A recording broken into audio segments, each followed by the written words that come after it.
Halo saudara-saudara penggemar setia podcast Sunggelion. Kita akan merenungkan firman Tuhan. Mari kita berdoa. Bapa di surga, Bapa yang Maha Kasih, kami bersyukur untuk kesempatan merenungkan firman-Mu. Bukalah hati dan pikiran kami untuk mendengarkan suara-Mu. Biarlah Roh Kudus membimbing setiap kata yang disampaikan dan diterima saat ini. Berkati waktu kami bersama ya Tuhan. Dalam nama Tuhan Yesus Kristus, Tuhan dan Juru Selamat kami. Amin. Saudara-saudara yang dikasihi Tuhan, Shalom. Terima kasih sudah meluangkan waktu mendengarkan podcast ini. Hari ini kita akan menggali firman Tuhan dari surat Galatia pasal 3 ayat 26 sampai 29. Tema kita masih sangat relevan, taati hukum dan tegakkan keadilan. Sebelum kita masuk lebih dalam, saya mau cerita dulu. Beberapa waktu lalu, saya lihat berita tentang seorang bapak tua yang ditilang polisi karena melanggar lampu merah. Tahu apa katanya? Pak polisi, saya kan sudah tua, masa saya ditilang? Kasihan dong. Lalu polisi itu tersenyum dan bilang, Pak, justru karena Bapak sudah tua dan berpengalaman, Bapak harusnya lebih tahu bahwa hukum itu berlaku untuk semua orang, tua, muda, kaya, dan miskin. Cerita sederhana ini mengingatkan kita, hukum itu adil justru ketika diterapkan sama rata kepada semua orang. Dan hari ini kita akan belajar dari Rasul Paulus tentang bagaimana Tuhan sendiri menegakkan keadilannya dengan cara yang sungguh revolusioner. Saudara-saudara, mari kita buka Alkitab kita, mari kita baca firman Tuhan dari Galatia 3 ayat 26 sampai 29. Saya akan bacakan untuk kita. Sebab kamu semua adalah anak-anak Allah karena iman di dalam Kristus Yesus. Karena kamu semua yang dibaptis dalam Kristus telah mengenakan Kristus. Dalam hal ini tidak ada orang Yahudi atau orang Yunani, tidak ada hamba atau orang merdeka, tidak ada laki-laki atau perempuan, karena kamu semua adalah satu di dalam Kristus Yesus. Dan jikalau kamu adalah milik Kristus, maka kamu juga adalah keturunan Abraham dan berhak menerima janji Allah. Sampai di situ bacaan kita. Saudara-saudara, untuk memahami bagian Alkitab ini dengan benar, kita perlu tahu dulu apa yang sedang terjadi di Galatia. Jadi jemaat Galatia ini sedang mengalami krisis identitas. Bayangkan seperti ini. Mereka sudah percaya kepada Yesus, sudah dibaptis, sudah merasakan kasih Kristus. Tetapi kemudian datang sekelompok pengajar yang kita sebut Judaizer. Orang-orang yang mengajarkan bahwa untuk menjadi Kristen yang sejati, mereka harus disunat dan menaati seluruh hukum Taurat Musa. Ini seperti kalau sekarang ada yang bilang, kamu boleh percaya Yesus, tapi kalau kamu mau surga, kamu harus pakai baju adat Batak setiap hari, harus bisa makan saksang tanpa sendok, dan harus hafal semua marga. Kedengarannya lucu, tapi percis seperti itulah masalahnya. Para Judaizer ini mengajarkan bahwa orang non-Yahudi atau orang Yunani, orang kafir, itu warga kelas 2 dalam kerajaan Allah. Mereka menciptakan sistem bertingkat. Yahudi sunat di atas, ya, non-Yahudi di bawah. Laki-laki lebih penting daripada perempuan. Orang merdeka lebih mulia dari budak. Di sini Paulus sangat marah. Dan ini kemarahan yang benar. Kalau kita baca di pasal 1 ayat 6, dia langsung to the point. Kira-kira dikatakan begini, aku heran bahwa kamu begitu lekas berbalik daripada dia yang oleh kasih karunia Kristus telah memanggil kamu. Dia tidak ada basa-basi, tidak ada pujian dulu seperti di surat-surat lainnya. Paulus langsung tegas karena ini menyangkut inti Injil. Keselamatan karena kasih karunia, bukan karena perbuatan. Sekarang jangan salah paham. Paulus tidak mengatakan hukum Taurat itu buruk. Kalau kita lihat di ayat 24, dia bilang, jadi hukum Taurat adalah penuntun bagi kita sampai Kristus datang. Jadi ilustrasinya begini, hukum Taurat itu seperti guru pengasuh yang mengantarkan anak ke sekolah. Ketika anak sudah sampai di sekolah dan bertemu dengan guru yang sesungguhnya, pengasuh itu sudah selesai tugasnya. Guru pengasuh itu baik dan penting, tapi bukan tujuan akhir. Hukum Taurat itu punya fungsi mulia, menunjukkan kepada kita bahwa kita berdosa dan membutuhkan juru selamat. Tetapi hukum Taurat tidak bisa menyelamatkan, hanya Kristus yang bisa. Saudara-saudara, sekarang kita masuk ke ayat yang ke-26. Dikatakan, sebab kamu semua adalah anak-anak Allah karena iman di dalam Yesus Kristus. Mari kita bedah ayat ini kata per kata. Kalau kita lihat pertama sekali, kamu semua. Paulus tidak bilang sebagian dari kamu atau kamu yang paling saleh. Dia bilang semua.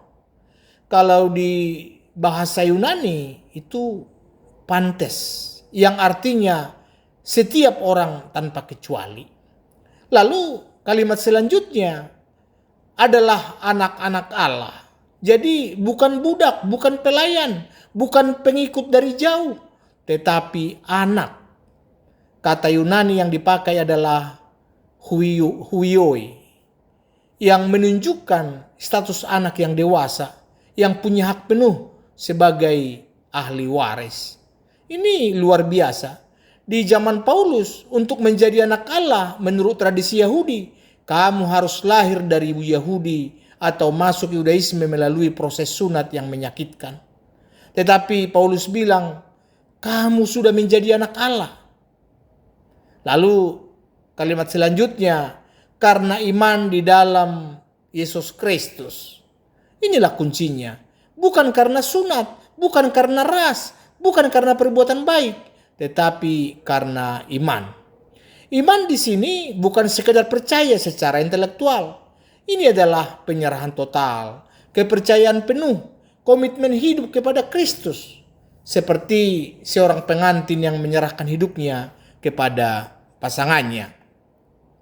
Ayat 27 dikatakan, karena kamu semua yang dibaptis dalam Kristus telah mengenakan Kristus. Yang dibaptis dalam Kristus. Baptisan di sini bukan hanya ritual basah-basahan. Kata dibaptis atau baptiso artinya dicelupkan total, ditenggelamkan sepenuhnya. Bayangkan kain putih yang dicelupkan ke dalam tong berwarna merah. Ketika diangkat, seluruh kain itu pasti merah. Tidak ada bagian yang masih putih. Begitulah baptisan kita dalam Kristus, bahwa identitas lama kita sepenuhnya tertutupi oleh identitas baru di dalam Kristus. Lalu kalimat selanjutnya, telah mengenakan Kristus. Ini ungkapan yang sangat kuat. Itu seperti tentara yang mengenakan seragam. Jadi ketika seorang tentara memakai seragam TNI misalnya, dia tidak lagi dilihat sebagai si Joni dari Medan atau si Budi dari Surabaya, tapi dia dilihat sebagai prajurit Indonesia. Demikian juga kita. Ketika kita mengenakan Kristus, Allah Bapa tidak lagi melihat dosa-dosa kita. Dia melihat kebenaran Kristus yang menutupi kita. Ini ada ilustrasi yang bagus. Jadi bayangkan kamu punya utang 10 miliar rupiah. Tiba-tiba ada orang kaya raya melunasi semua utangmu dan mengangkatmu sebagai anaknya. Sekarang ketika orang melihat kamu, mereka tidak lagi bilang itu si pengutang 10 miliar. Mereka bilang itu anak dari orang terkaya. Begitulah yang Kristus lakukan bagi kita. Di ayat 28 dikatakan, dalam hal ini tidak ada orang Yahudi atau orang Yunani, tidak ada hamba atau orang merdeka, tidak ada laki-laki atau perempuan. Inilah ayat yang paling revolusioner. Di abad pertama Masehi, kata-kata ini seperti bom atom yang meledakkan semua struktur sosial. Tidak ada orang Yahudi atau orang Yunani. Ini menghancurkan tembok ras dan etnis. Orang Yahudi pada masa itu punya doa yang terkenal. Setiap pagi laki-laki Yahudi yang taat berdoa, dia berkata, "Terima kasih Tuhan karena Engkau tidak menjadikan aku orang kafir, tidak menjadikan aku budak, dan tidak menjadikan aku perempuan." Di sini Paulus dengan tegas mengatakan, tidak, bahwa di dalam Kristus tidak ada sistem kasta yang seperti itu. Coba kita terapkan di dalam konteks kita. Apakah ada yang merasa lebih rohani karena marganya lebih tinggi? Apakah ada yang merasa lebih dikasihi Tuhan karena dari keluarga pendeta turun-temurun? Ingat, di dalam Kristus semua itu tidak berlaku. Ini ada cerita dari hamba Tuhan dari Papua. Dia bercerita ketika pertama kali datang ke kota besar untuk kuliah teologi, ada orang yang meremehkannya. Dikatakan, orang Papua mana bisa jadi pendeta yang baik? Bahasanya saja belum lancar. Tapi sekarang hamba Tuhan itu menjadi salah satu pengkhotbah yang dipakai Tuhan luar biasa. Mengapa? Karena di dalam Kristus tidak ada Papua atau Batak, tidak ada Jawa atau Maluku, yang ada adalah anak-anak Allah yang dipanggil sesuai dengan karunia-Nya. Lalu kalimat selanjutnya, tidak ada hamba atau orang merdeka. Ini juga menghancurkan tembok ekonomi dan status sosial. Di zaman Paulus, itu sekitar 30% populasi Kekaisaran Romawi adalah budak. Mereka tidak punya hak apapun. Mereka adalah properti, bukan manusia. Tetapi Paulus berani mengatakan, seorang budak yang percaya kepada Kristus memiliki martabat yang sama di hadapan Allah dengan tuannya yang percaya kepada Kristus. Hari ini kita tidak punya sistem perbudakan lagi. Tetapi kita punya tembok-tembok lain. Ada si kaya dan si miskin. Ada si berpendidikan dan yang tidak sekolah. Ada si direktur dan ada si office boy. Di dalam Kristus, ketika kita beribadah bersama, semua sejajar di kaki salib. Saya pernah mendengar cerita tentang gereja. Saya tidak sebutkan di mana. Itu sangat eksklusif. Jemaat yang datang semua orang kaya, pakai mobil mewah. Suatu hari ada tukang parkir yang ingin masuk ibadah. Lalu satpam menghalanginya. "Maaf, Bapak salah tempat. Gereja untuk orang seperti Bapak ada di sebelah." Lalu tukang parkir itu sedih, dia pulang. Malam itu dia bermimpi bertemu Yesus. Dia bilang, "Tuhan, aku mau beribadah di gereja itu tapi tidak boleh masuk." Lalu Yesus tersenyum dan bilang, "Sudah 10 tahun aku juga mencoba masuk ke gereja itu, tetapi mereka tidak membukakan pintu untukku." Mungkin cerita itu fiksi, tetapi pesannya nyata. Bahwa gereja yang menciptakan kasta berdasarkan ekonomi bukanlah gereja Kristus yang sejati. Lalu kalimat selanjutnya, tidak ada laki-laki atau perempuan. Ini juga menghancurkan tembok gender. Dalam budaya Yunani kuno, perempuan tidak boleh belajar Taurat. Mereka tidak dihitung dalam quorum ibadah. Kesaksian mereka tidak diterima di pengadilan. Tetapi di dalam Kristus, perempuan memiliki nilai yang sama dengan laki-laki. Ingat, siapa yang pertama kali melihat Yesus yang bangkit? Ya, perempuan, Maria Magdalena.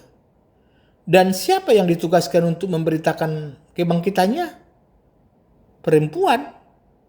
Ini luar biasa di zaman ketika kesaksian perempuan tidak dianggap sah. Sekarang penting untuk saya jelaskan. Ayat ini tidak mengatakan bahwa tidak ada perbedaan antara laki-laki dan perempuan. Allah menciptakan kita berbeda dan perbedaan itu indah. Yang Paulus katakan adalah perbedaan itu tidak menentukan nilai kita di hadapan Allah. Di dalam keselamatan, dalam kasih Allah, dalam warisan kekal, laki-laki dan perempuan sejajar. Tidak ada yang lebih mulia, tidak ada yang lebih dikasihi. Lalu kalimat selanjutnya, karena kamu semua adalah satu di dalam Kristus Yesus. Kata satu di sini, kalau di dalam bahasa Yunani adalah heis. Satu kesatuan yang utuh, bukan sekedar berkumpul, tetapi menjadi satu tubuh. Ini seperti tubuh manusia. Mata tidak bisa bilang kepada kaki, aku lebih penting darimu. Tangan tidak bisa bilang kepada telinga, aku lebih mulia. Bahwa semua organ itu berbeda fungsinya, tetapi semua penting, semua itu berharga, semua satu kesatuan. Demikian juga gereja, kita berbeda suku, berbeda status, berbeda jenis kelamin, berbeda karunia, tetapi kita satu di dalam Kristus. Sekarang masuk kita ke ayat yang ke-29. Ayat 29 dikatakan, dan jikalau kamu adalah milik Kristus, maka kamu juga adalah keturunan Abraham dan berhak menerima janji Allah. Inilah yang menjadi puncaknya. Orang Yahudi sangat bangga menjadi keturunan Abraham. Itu adalah identitas mereka, jaminan berkat mereka. Tetapi Paulus berkata, kalau kamu milik Kristus, tidak peduli kamu Yahudi atau bukan, kamu adalah keturunan Abraham. Bukan keturunan secara biologis, tetapi keturunan secara rohani. Abraham dibenarkan karena iman. Kita juga dibenarkan karena iman. Jadi kita adalah anak-anak Abraham yang sejati. Dan karena itu kita berhak menerima janji Allah. Janji apa? Janji berkat, janji Roh Kudus, janji hidup kekal, janji kerajaan Allah. Saudara-saudara, sekarang bagaimana kita menghubungkan perikop ini dengan tema kita? Taati hukum dan tegakkan keadilan. Yang pertama, hukum Kristus, yaitu kasih yang adil. Kalau kita baca ya di pasal 6 ayat 2, ini berbicara tentang hukum Kristus. Apa itu? Yesus sendiri yang merangkumnya. Dikatakan, kasihilah Tuhan Allahmu dengan segenap hatimu, dan kasihilah sesamamu seperti dirimu sendiri. Ini bukan yang harus kita, ini hukum yang harus kita taati. Bukan hukum Taurat yang ribuan aturannya, tetapi hukum kasih yang digenapi dalam Kristus. Tetapi kasih bukan berarti permisif atau tanpa standar. Kasih Kristus adalah kasih yang adil, kasih yang memperlakukan semua orang dengan hormat dan bermartabat. Itu tanpa pandang bulu. Yang kedua, keadilan Allah versus keadilan dunia. Kalau keadilan dunia seringkali terdistorsi. Di dunia ini seringkali ada orang yang terlalu besar untuk dipenjara. Orang yang kebal hukum karena kekuasaan atau uang. Tetapi keadilan Allah berbeda. Di hadapan Allah, orang kaya dan orang miskin diperlakukan sama. Pejabat dan rakyat jelata punya nilai yang sama. Yang terpandang dan yang terabaikan itu sama-sama dikasihi. Kalau dalam tradisi gereja Kristus yang sejati, bahwa keadilan Allah harus terwujud. Tidak boleh ada diskriminasi. Tidak boleh ada favoritisme. Jadi kalau kita baca sebenarnya di Yakobus 2 ayat 1-4, ini mengingatkan kita, ya dikatakan kurang lebih seperti ini. Saudara-saudara, sebagai orang yang beriman kepada Yesus Kristus, Tuhan kita yang mulia, janganlah kamu memandang muka. Ya, dan seterusnya ya. Jika ada seorang masuk ke rumah ibadatmu dengan memakai cincin emas dan pakaian yang indah-indah, dan ada pula seorang miskin masuk dengan memakai pakaian yang kotor, lalu kamu memandang kepada orang yang memakai pakaian indah itu dan berkata, silakan duduk di tempat yang baik ini. Sedangkan kepada orang miskin itu kamu berkata, berdirilah di sana atau duduklah di bawah injakan kakiku. Bukankah kamu membuat perbedaan di antara kamu dan bukankah kamu telah menjadi hakim yang jahat? Lalu yang ketiga, aplikasi dalam kehidupan kita sehari-hari. Yang pertama di tempat kerja. Apakah kita memperlakukan rekan kerja kita dengan adil? Atau kita pilih kasih karena dia satu suku, satu marga, atau punya koneksi tertentu? Di dalam Kristus, bos Kristen harus memperlakukan karyawannya dengan adil, membayar upah yang layak, tidak memeras. Karyawan Kristen harus bekerja dengan jujur, tidak korupsi waktu, tidak mencuri milik kantor. Lalu di keluarga, apakah kita sebagai orang tua adil kepada semua anak kita? Atau ada yang jadi anak emas dan ada yang terabaikan? Apakah kita sebagai anak menghormati kedua orang tua kita dengan setara? Ataukah kita hanya dekat dengan yang lebih kaya atau yang lebih memanjakan kita? Kalau di gereja, ini yang paling penting. Gereja adalah tempat di mana keadilan Allah harus paling nyata terlihat. Apakah gereja kita menerima semua orang dengan tangan terbuka? Atau ada yang merasa tidak diterima karena status sosialnya, karena pekerjaannya, karena masa lalunya? Saya pernah dengar cerita tentang seorang mantan narapidana yang datang ke gereja. Dia sudah bertobat di penjara, sudah menerima Kristus. Tetapi ketika jemaat tahu latar belakangnya, mereka menjauhinya. Mereka, ya anti. Mereka berkata jangan dekat-dekat, itu bekas penjahat. Orang itu akhirnya pergi meninggalkan gereja dengan air mata. Apakah itu gereja Kristus? Tidak. Itu gereja orang Farisi yang menganggap diri mereka lebih benar. Gereja Kristus yang sejati adalah gereja yang merangkul orang-orang yang pernah berbuat dosa besar dan sudah bertobat. Merangkul orang yang miskin dan tidak punya apa-apa untuk dipersembahkan kecuali hatinya. Merangkul orang-orang yang sederhana dan tidak berpendidikan tinggi. Merangkul orang-orang yang datang dengan luka dan beban hidup yang berat. Lalu di dalam menegakkan keadilan sosial, sebagai orang Kristen, kita dipanggil untuk menjadi garam dan terang dunia. Itu artinya kita harus berani bersuara ketika melihat ketidakadilan. Ketika ada korupsi, kita tidak boleh diam. Ketika ada penindasan terhadap yang lemah, kita tidak boleh tutup mata. Ketika ada diskriminasi rasial atau etnis, kita harus berdiri membela yang tertindas. Tetapi ingat, kita melakukan ini bukan dengan kekerasan atau kebencian, tetapi dengan kasih dan kebenaran. Kita menegakkan keadilan dengan cara Kristus, tegas terhadap dosa, tetapi penuh kasih terhadap pendosa. Lalu yang keempat, ketegangan yang harus dijaga.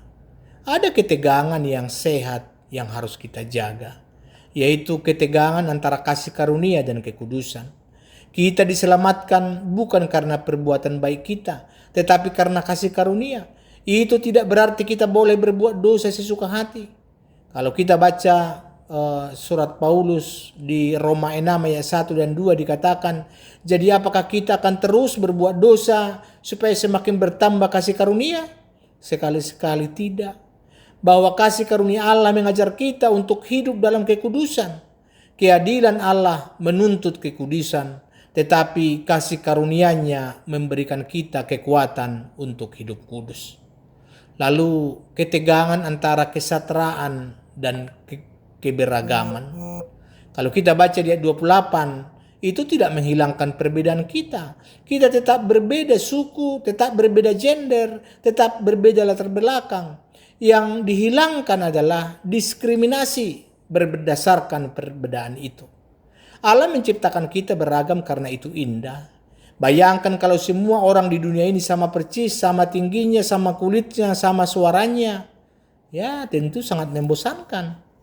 Keberagaman adalah anugerah. Tetapi kesetaraan dalam martabat adalah keharusan. Ketegangan antara kebenaran dan kasih. Ada yang bilang yang penting kasih, jangan terlalu tegas soal dosa. Ada juga yang bilang yang penting kebenaran, jangan terlalu lembek. Di sini Yesus menunjukkan kepada kita bagaimana memegang keduanya. Kepada perempuan yang berzina dia bilang, aku tidak menghukum engkau. Itu tentu kasih ya. Lalu dikatakan, tetapi pergilah dan jangan berbuat dosa lagi. Itu mengungkapkan kebenaran.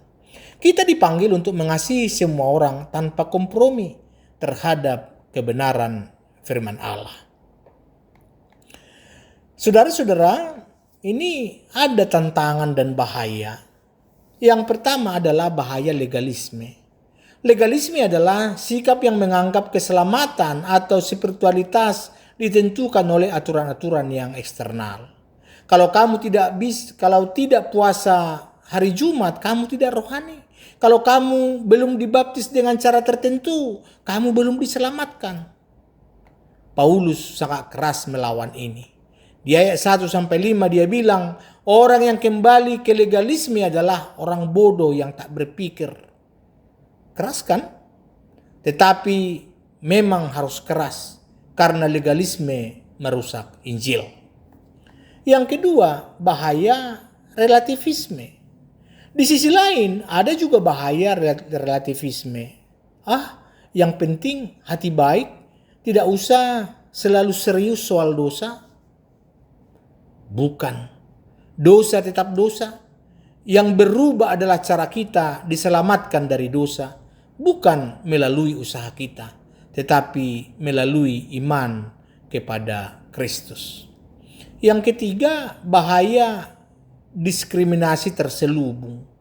Kadang kita tidak sadar kita diskriminatif. Kita bilang kita tidak membedakan orang, tetapi di dalam praktik kita hanya bergaul dengan orang yang sejalur secara ekonomi. Kita hanya menghargai pendapat orang yang berpendidikan tinggi. Kita hanya memberi kesempatan melayani kepada orang-orang tertentu. Mari kita introspeksi. Apakah kita benar-benar sudah hidup dalam kesetaraan di dalam Kristus? Saudara-saudara yang terkasih, Galatia 3 ayat 26-29 bukan hanya ayat indah untuk dihafal. Ini adalah revolusi. Ini adalah manifesto kerajaan Allah yang membalikkan semua nilai dunia. Bahwa di dalam Kristus yang terakhir menjadi yang pertama. Di dalam Kristus yang rendah diangkat menjadi tinggi. Di dalam Kristus yang terlupakan menjadi yang diingat. Di dalam Kristus yang terabaikan menjadi yang berharga. Kita dipanggil untuk menaati hukum Kristus, hukum kasih yang adil. Dan kita dipanggil untuk menegakkan keadilan Allah. Keadilan yang tidak pandang bulu, yang diperlakukan semua orang dengan martabat yang sama. Ketika kita hidup seperti ini, kita menjadi saksi hidup bahwa Injil itu nyata. Orang akan melihat gereja kita dan berkata, lihatlah betapa mereka saling mengasihi. Tidak peduli kaya miskin, tua muda, dari suku mana, mereka satu keluarga. Saudara-saudara, pertanyaan untuk kita renungkan. Apakah saya masih memperlakukan orang berbeda berdasarkan status, ras, atau latar belakang mereka? Apakah saya sudah menerima identitas saya sebagai anak Allah atau masih mencari validasi dari hal-hal duniawi? Bagaimana saya bisa lebih konkret menegakkan keadilan dan kasih di lingkungan saya? Mari kita hidup sebagai satu keluarga Allah yang sejati. Mari kita taat pada hukum kasih Kristus. Mari kita tegakkan keadilan dengan caranya. Kiranya firman Tuhan saat ini mengubah hidup kita. Amin. Mari kita berdoa. Bapa yang maha adil dan maha kasih, kami bersyukur untuk firman-Mu yang membuka mata kami saat ini. Terima kasih karena Engkau tidak memandang muka. karena Engkau mengasihi kami semua dengan kasih yang sama. Ampunilah kami ketika kami telah diskriminatif, ketika kami telah memandang rendah sesama kami, ketika kami telah menciptakan tembok-tembok di antara anak-anak-Mu. Tolonglah kami untuk hidup sebagai satu tubuh Kristus yang sejati. Ajar kami untuk mengasihi dengan kasih-Mu yang adil. Kuatkan kami untuk menegakkan keadilan di tengah dunia yang penuh ketidakadilan. Biarlah gereja kami menjadi tempat di mana semua orang tanpa kecuali merasa diterima, dikasihi, dan dihargai. Kami mempersembahkan diri kami untuk menjadi alat-Mu dalam mewujudkan kerajaan-Mu di bumi seperti di surga. Dalam nama Yesus Kristus Tuhan dan Juru Selamat kami yang hidup, telah menyatukan kami semua. Amin. Saudara-saudara, jika saudara diberkati dengan renungan ini, bagikan kepada teman, saudara, keluarga, komunitas, biarlah semakin banyak orang yang diberkati. Tuhan Yesus memberkati kita semua. Shalom. Horas.